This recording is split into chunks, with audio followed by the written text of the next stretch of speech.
2.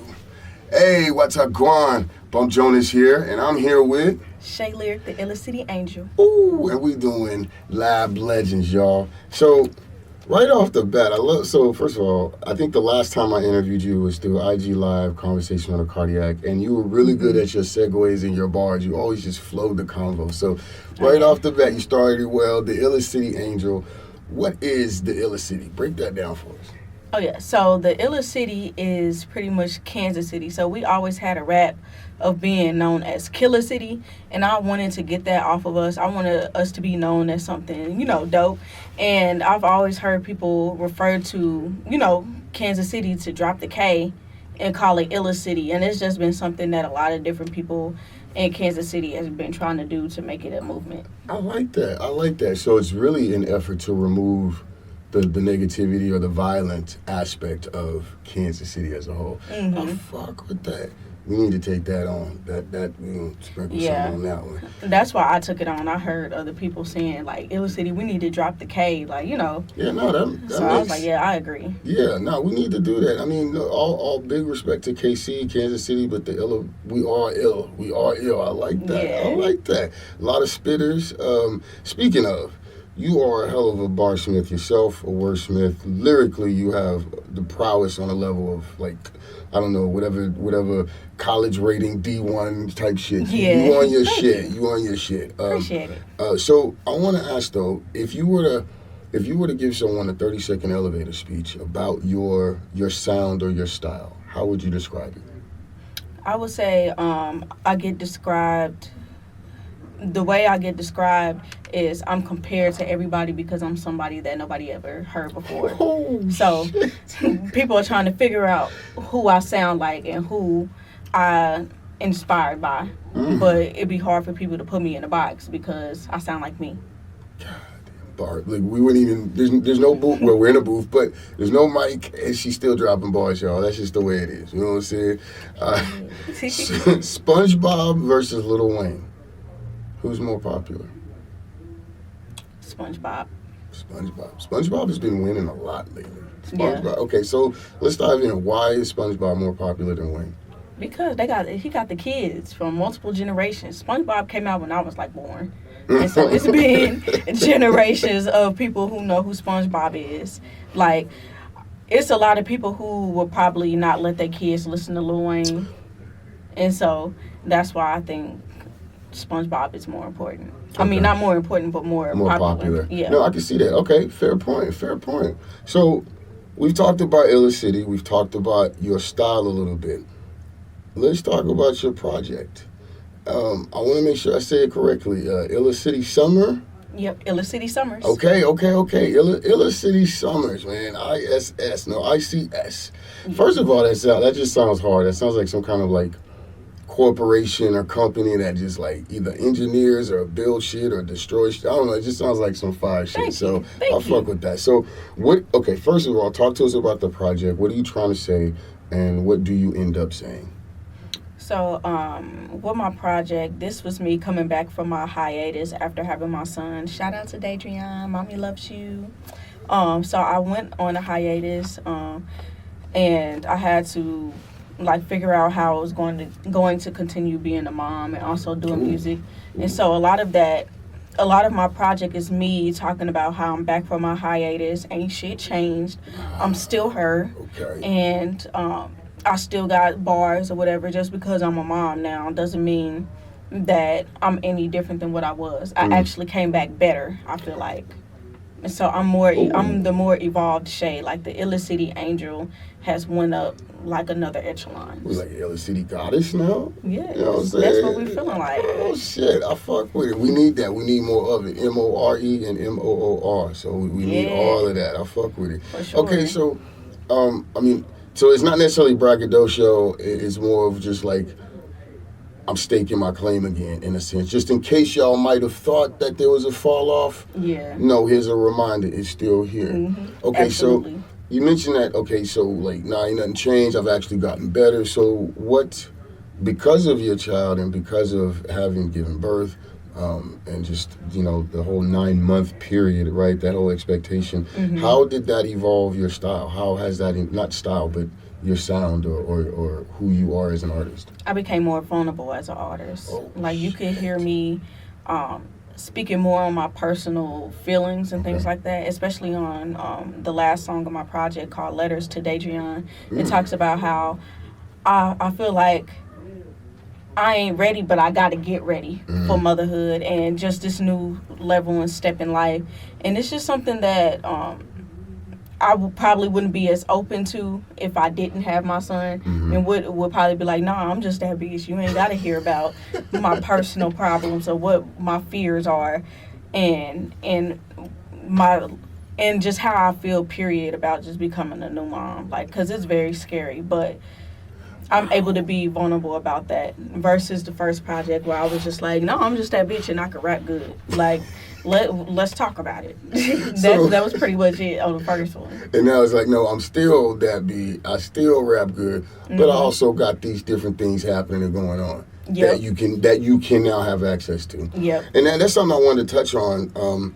Was that first of all, I want to give you kudos on being the type of artist that you are. You're very much part of the community. You're very much the people fuck with you. You fuck with the people. But you're very good at the way that you brand yourself, in the sense that, like, they don't always get to see so much of your personal life. Like, no one would even know that you had a scenario to be having a baby. You know what I'm saying? They wouldn't know that, right? And so my question, first of all, kudos for being able to keep that separate. But now my question is, with the vulnerability, with having a child and it being known, are we going to see more aspects of your life shown on record or on video? It'll definitely be what I want people to see. It'll still be the tip of the iceberg, but it'll be just a little more, like just videos and pictures of my son as he gets a little older. But then I won't go as deep as, about just everything about us, like what we do on a daily routine and things like that. We're not like, gonna get no vlog on wax type of thing. Okay. No, like I like to keep that to me, and like what I go through when it comes to like my son and everything private. But I'll still share like cute little pictures and stuff. But because people need that, you know what I mean? They want to know, like, oh, you're a mom now. They want to know, how's the mom working, how's the mom progressing, type of stuff. Everyone feels a wee bit entitled, for whatever reason, to an artist's life outside of their music, for whatever reason. Yeah. And so I do want to ask, and this is, I guess, a bit of a personal question. Do you have a baby routine with regards to the studio now? You know what I mean? Like, have you woven the baby into that, or is it more like this is blocked off time and there is no, there's a babysitter or there's some kind of help to allow you into the studio? How does that work for you now? Luckily for me, I have a loving family, and they're willing to help me out with those things. Like if I have to go to the studio or anything like this as well, I got people I could be like, hey, you think you can keep him for a few hours? And so I'll be back. I'm coming back. I love it. But can you watch him? And most of the time, people say yeah. Okay, perfect. I love that. I mean, because, and this is something I don't want to necessarily get into, but there's always that unfortunate stigma, especially specifically for women in any industry, that the moment you have a baby, like, oh my God, there's your career. Over. So again, kudos to you, flowers to you and your family and your child for giving you the setup to be able to still not just perform, but I believe at this point you're excelling. You know what I mean? So kudos to y'all for your setup. Here's a question.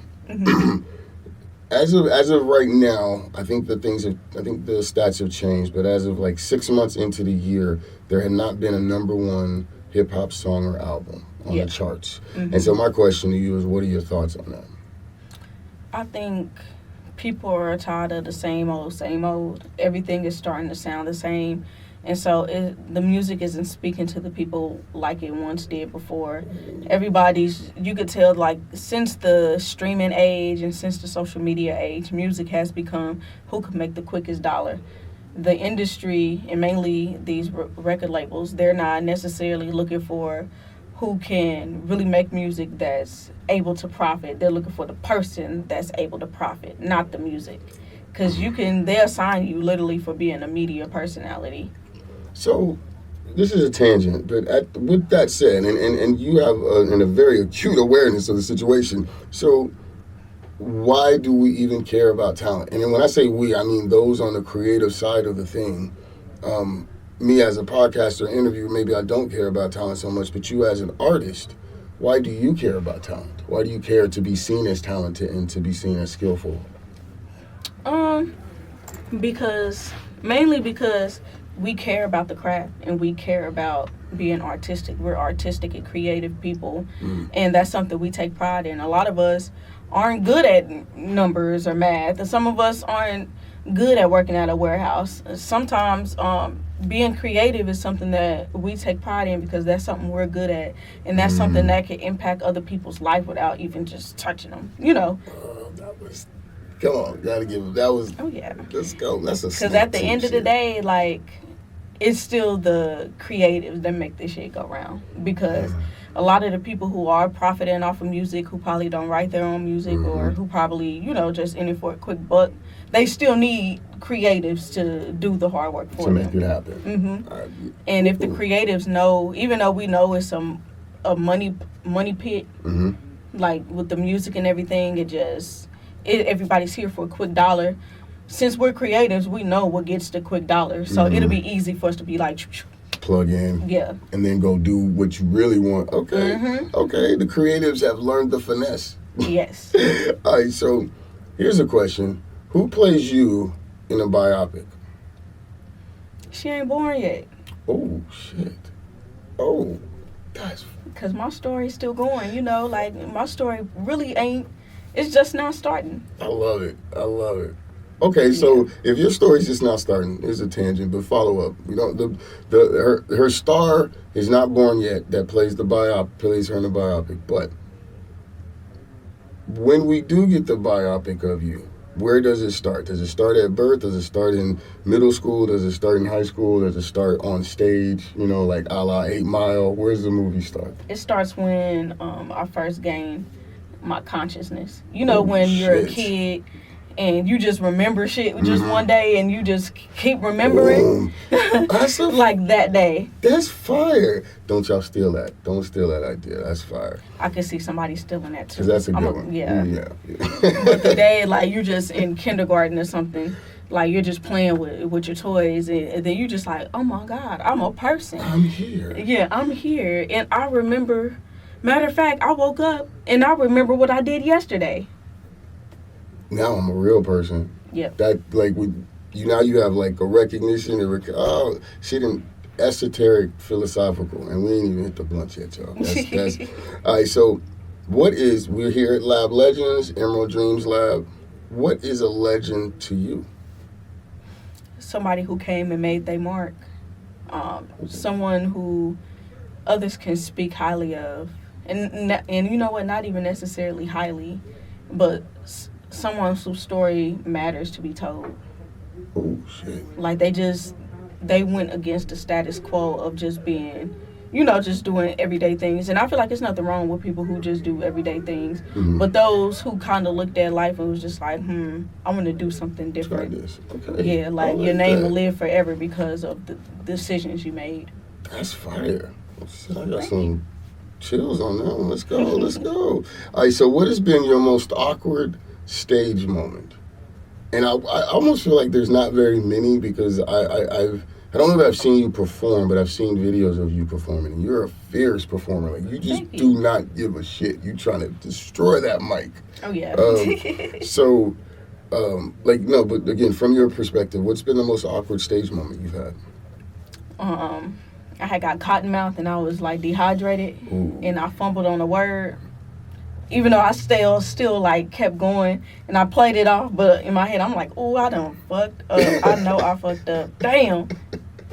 And I know that people knew that I fucked up, but then they was like, this ain't lyrics, so we don't care. Because don't matter, because that one fuck up is worth all the other golden bars that's gonna come before and after you get. No worries. All right, so what's your favorite, speaking of like performing in stage, what's your favorite color to perform in? Like, as far as like your outfit. I haven't thought about that. I always notice that I perform in black a lot. Well, I just wear black a lot. Okay. I really like black. That's your favorite color? Okay. Probably. like I'm one of those weird people. I don't have a favorite color. Like Oh. it just depends on how I feel at the moment. Okay, so it could go either which way. Mm-hmm. All right. So whatever the baby's letting you vibe on that day, anything can happen. Okay. Yeah. Okay. All right. So this one is important to me because I very much feel that KC is the new Mecca. And I think for several years that there's a wave that's been trickling in and it's starting to get stronger and stronger. Yeah. So this is a two-part question, but first off, when it comes to the spotlight that's happening for KC, what does that mean to you? That means for me that my time is coming. It's closer than what I think. Ooh, shit. Closer Because than what it just, you think. Yeah, because it just takes the right person to hear me, and I feel like it'll be over. Like, I'm one of those people, I walk in the right room, and if that room is in Kansas City at the right time, it's instantly Go time. going to, yep, Okay. it's So over. with that then, with it being over, as soon as the right person hears the right from you in the right room, how do you plan to capitalize on that? Or on the spotlight that's here right now? Do you have any particular goals or plans? Or, if you're in the right place at the right time, how are you going to make that work for you? That's a good question. How I make that work for me is just letting my talent speak for itself. Like, I'm going to just keep creating, keep pushing my music out, keep performing. I definitely want to continue to do shows and things like that. And just continuing to let my personality show through and let people know that I'm her. Ooh. Again, she keeps reminding y'all that she's her. I love that. I love that. One thing I want to just, and it's a random thought, and I mean it in no ill way towards any other MC out there, male or female, but your content is I'm not going to be like, oh my God, it's wholesome or whatever. You know what I mean? Mm-hmm. But it's well-rounded, and it's not just, let me just put it this way, it's not one-dimensional. And so it's very much appreciated that you have, like, layers to allow us to listen to and explore when you put music out. Absolutely. Now I do want to ask though, with Illa City Summers, how many is 7 or 8 songs up there? No, it's only 5. Like, okay, so that's what I was getting at, was that it was not small, but a small sampling, so to speak. So my question is, what was your approach in terms of collecting those 5 songs? Because I know from the last time we've talked before, you really go in and do a lot of work and then kind of like scale it down to what fits for what you're looking for. So talk to us a little bit about that approach in terms of figuring out the 5 songs that you wanted to represent Illa City Summers. Absolutely. So I went out for 2 things. Me coming back from a long hiatus and it being summertime, so it had to fit both of those moods.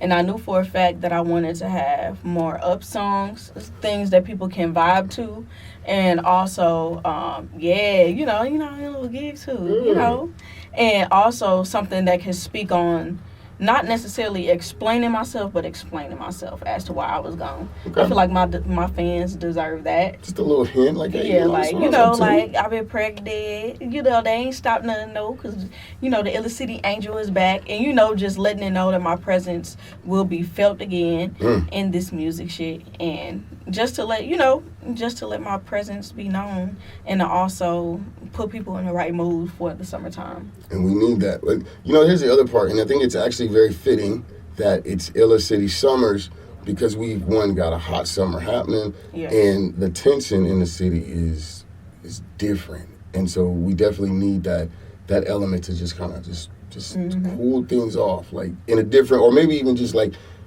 come on, over here. This is where the fly shit over here. This is where the vibes at. I like that. I fuck with that. All right, so I appreciate your time. We got a couple more here. Okay. So, why do we invite people to the cookout? Are we lonely? Are we like, why are we always We don't know no better. We don't know. Some of us is uncles, and some of us is named Tom. And some of us like little animals that look like robbers that goes through the trash. And so they just don't be knowing. And they look for a certain acceptance. And the acceptance that they want others to be a part of, to feel like what they doing is right because they have something in themselves that they don't like. Just this whole interview has been just gems, y'all. I expected nothing but. If you've tuned in before, you understand how it goes down. And I know if you're a fan and have listened to her, you know that she doesn't hold back with her bars anyway. So that was just a very, very, very fair example of how it goes. Thank you so much. Wow. Yeah. All right. So here's one. Being that people, I mean, from my point of view, it was like left field, like, oh my gosh, Shay Lyric is pregnant. Holy shit, she had a baby. Holy I shit, know. who would have known, right? I mean, Yeah. obviously, that's a thing. But here's my question: like, now that you are a mother and you are putting music out again, I don't even say again, it wasn't that much of a hiatus, but I understand. Did people expect a change in your style or approach? Did they come at you like, oh, you're a mom, you can't rap about this, or you can't talk about this, or you should talk about this? Was there any expectation of you now that you are a mother? Only expectation that I feel like people had of me was that I probably was just going to stop making music. Oh, damn. That's probably only. That's a heavy one, though, isn't it? Like, yeah, kind of. Like, people would just be like, so, are you going to get back into music? What you going to do about your music? And, But for the most part, they know how I do. So, I would hope that they wouldn't be like, you're a mother now. No. They'll get cussed out. They'll get cussed out. Watch out, y'all. Watch out. All right, so what does community mean to you? It means the world to me. Oh, shit. I know we're in this phase of individualism, but I do feel like a community can help you within your individualism. Like, for example, you might feel down or you might not understand why you are the way that you are. It could be somebody there that can help you explain that, or they could be the ones to point out some of the things that you do that you're probably not cognitive of. And like, even once we transition on and pass on, shit, it ain't the end. You'll probably see your loved ones in another time realm or something. Like, you never know. And I feel like if the Most High is in everything, like God is supposed to be everything, God is the universe and everything, then we're all connected. We ain't in this. You're not born by yourself. Right. You need somebody to bring you here to be born, and you need somebody to make somebody else be born. So we're built for community. Yeah. Ooh, and when shit. you're isolated for a long period of time, this insanity can come in too. There's an effect. Oh my gosh. Intelligence. Okay. I can go on and on, but we got to keep it moving, y'all. So, okay, speaking of that, how do you stay so patient? You mentioned having taken a hiatus. Even your previous projects, you didn't rush to put anything out. You did it in your time and on your schedule. So how do you stay so patient in this current cycle of music? Everything is like 6 months or less. Yeah, so how I do that, a lot of times it just be inconvenience, and I just can't do it at the moment. But when I do find the right time and everything, I just want everything to be right. Like, once you rush something, it's not going to come out how you want it to, because it's not planned out as good. So you want to make sure you're planning out things. A lot of things can go wrong. A lot of times it's not in your control. But if you can control when something is supposed to happen, make sure you do it right. So even whenever it happens, just do it right. Do it as right as possible. Do it as well as possible. You have a very, very business acumen or intentional approach, which is very widespread through KC as far as all the creatives that I've interviewed. So I think that's a common theme. What I wanted to ask, though, and this isn't even related to that, completely offhand, what videos did you look forward to as a teenager to watch? Like, whose music video was the one that like oh my god, you would sit through whatever show or whatever to watch it, to see it come on? Let me see. That one's a little hard. Okay. Let me see. Because that's something I haven't thought about in a long time. Drake videos, for sure. Like, oh, snap, Drake coming out with a video. Okay. Like, his stuff was always fun, especially during that time where Nothing Was the Same came out. Okay. Kendrick's videos was always fun to watch. Okay. Who else? Beyonce videos, of course. Now, see, you know what? Your era is a little different in that the content has always been there. You didn't really have to wait for it to come on. It was more like wait for it to come out. Mm-hmm. Okay. Yep.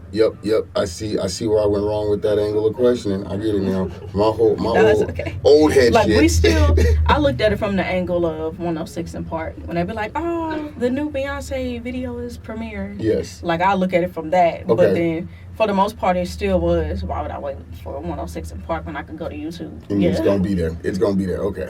All right. So left-handed or right-handed? I am right-handed. Oh, shit. Okay. The world's built for you. All right. What is your most hated food? My most hated food? It used to be corn. I used to hate corn. Like, oh, my God. Like, I used to gag as a little kid. I used to cry when my mama made corn. Like, it was damn. gross. Corn made you cry. Oh, damn. I think it was the texture. Like, it was just something absolutely wrong with it's corn. Not. Yeah. Has that changed? Has that changed? Yeah. I would say I hate pork more than more than corn. Okay. Yeah. Okay. I could do cheesy corn. Have you had we could bring cheesy corn back. Have you had any taste changes or personal reflection changes now that you've had your child? Oh my God, yes. Mm-hmm. Yes. Like I remember being pregnant and I wanted to eat cornstarch. I was addicted to it. Okay. Oh my God. Okay. And then I can't eat foods that is spicy anymore. I used to love like really spicy foods. So no sriracha I'm just for like, you. Like I can still do it, but not it's like, gonna hurt. Not like it used to. Yeah, it ain't the same. Nothing was the same. Bars. The whole interview has been just, she is a lyrical MC all the way through. Media trained, y'all. All right, so where do you get your news? I ain't even gonna lie to you. The news section on Twitter. That's why I asked. I really think that we are in an era where not only has the dissemination of news, like how it's given to us, changed, but where we go for it and what we do with it has changed. So I've just been asking people and just curious. And if it's local, I go to like Fox 4 website or something like that. Okay. Yeah, I'm not waiting at 4 o'clock to see what happened. See, okay, that is. I'm not watching TV to see what happened. That's my real question. Is I think we've gotten away from the 4 o'clock or the 6 o'clock news. We don't wait for that anymore. Mm-hmm. No one cares. Or the morning news. Oh yeah, no. Especially too, I absolutely hate I hate commercials so much. Oh shit. It brings me back to when I was younger. I used to just I always hated commercials. Oh. That's why I like TV shows, but I was more of a movie person. Because you can watch it all the way through, no breaks. Okay. No interruptions. Except some of y'all streamers be messing with, or stream options be getting us. Yeah, that's why I would not fool with Spotify. Yeah, let me start it. All right, so again, I appreciate your time so much. I just got literally 2 more questions for you. But okay, what are some of your pet peeves when it comes to the industry? And I know you got to deal with relationships, so we're not gonna pick on any person. I hate when they do this, but just what are some things that can occur within the music industry or entertainment industry that just so far can throw you for a loop? For one, wave riders. Ooh, shit. Ooh, I hate somebody trying to jump on the motherfucking wave. Shit. It's so annoying.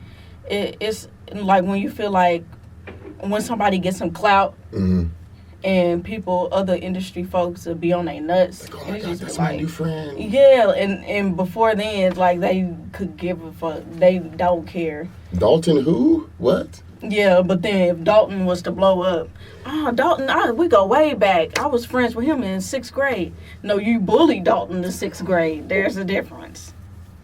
Like, just because you knew each other don't mean you was cool with each other. Yeah, like I can't stand wave riders and people who are only cool with somebody because they feel like they have clout, like popularity shit. even though I feel like it is necessary, because Mhm. like, how are people going to know about you if you're not popular, you know?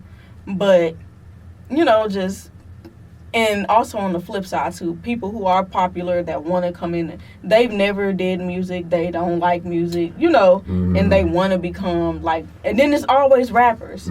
They always want to become a rapper. Like, I find that to be annoying. Like, if they was popular in other avenues or something, and then they switch over to this because they figure it would be a quick buck because people will listen because they're popular. Because all of a sudden rap is easy. Or, you know, it's like, hey, go act, go play tennis, go shoot pool, do something. Like, there's a whole bowling tournament for you if you want to break out into something. I like that. I think it's annoying, but I'm not mad at it. Like, I get it. Like, get your coin, but like it do.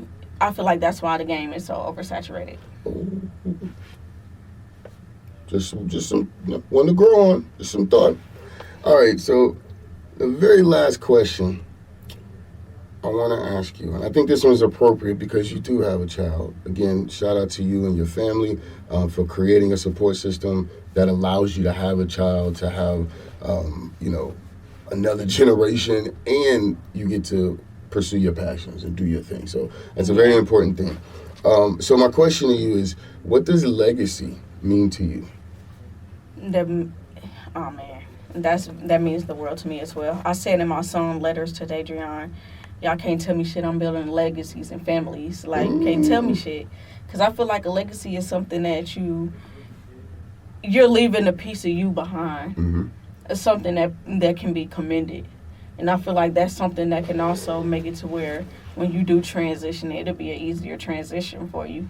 Because it's not like you wreaked havoc. Right. It's not like you was anything bad on this earth. You know, like, and you're leaving something good for people who are still here, left here, that you probably took care of, that, you know, was in your corner. Right. Or, you know, like, for example, my son. Right. Like, I want him to be left with nothing but great things. Like, whether it's financial stability, you know, the honor of, you know, him being who he is because of who his mother is. Not necessarily having clout because his mama Shay Lyric, but in the sense of it's been like, if you was to meet Bob Marley's son, you'll automatically be like, I'm honored because like what y'all stand for is the shit. Oh shit. Look, y'all, it's been a hell of a conversation. We just did a Lab Legends with Shay Lyric, the Illicity Angel. And oh my God, the amount of information, look, I can't even get to it. I'm not going to recap it, but what you need to do is go back. If you're just now, you're a bit late, you jumped early. So go back there, start from the top, and listen to all of these gems. The shit was incredible. Classic. On the way out, though, I just got to ask you, and I've been asking a lot of people, I think it's important for the folks to know, when they have listened to Illicity Summers and they walk away from a performance of Shay Lyric doing any song from Illicity Summers, what is, or just any of your music in general, what's the message that you want them to walk away with? That I actually want you to feel something when you hear it. And it's not just, oh, this is just another song. Like, I want you to feel it and be like, damn. Like, I want it to be something, because I feel like people don't feel music anymore. That's why people are so going towards the nostalgic bag. So feel something. And there it is. I ain't gonna say no more. That's it. Thank you so much. I appreciate your time. We turn these cameras off.